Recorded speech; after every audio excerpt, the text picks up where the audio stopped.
An international war crimes prosecutor says evidence emerging from mass grave sites in Syria is exposing a state-run machinery of death under toppled leader Bashar al-Assad. Stephen Rapp visited 2 mass grave sites in the country. This one is in Naja, near Damascus. Rapp said he estimates more than 100,000 people were tortured and murdered since 2013. We heard from a witness who testified in Germany and whom I personally interviewed and we personally worked with for a long period of time with satellite imagery, that at this particular cemetery, where he had been one of the administrators, he was called into service by the government in 2012 in order to begin the mass burial of persons that had been killed in government custody. A cemetery guard and a farmer who lives nearby both described seeing refrigerated trucks at the site.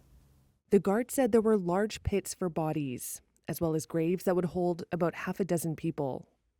The other site visited by Rapp is in Qataifa, where people declined to speak on camera or use their names for fear of retribution, saying they were not sure the area was safe yet after Assad's fall.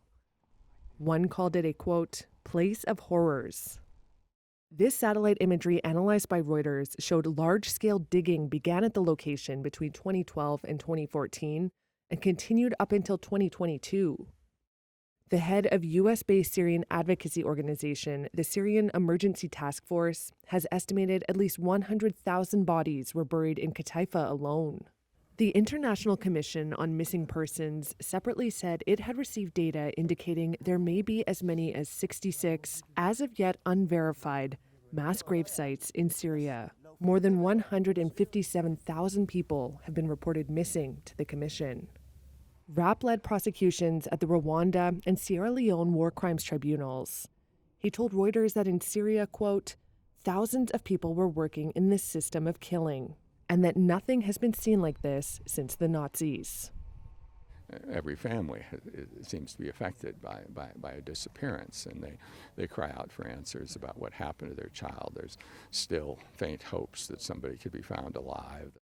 Hundreds of thousands of Syrians are estimated to have been killed since 2011, when Assad's crackdown on protests against his rule grew into a full-scale civil war.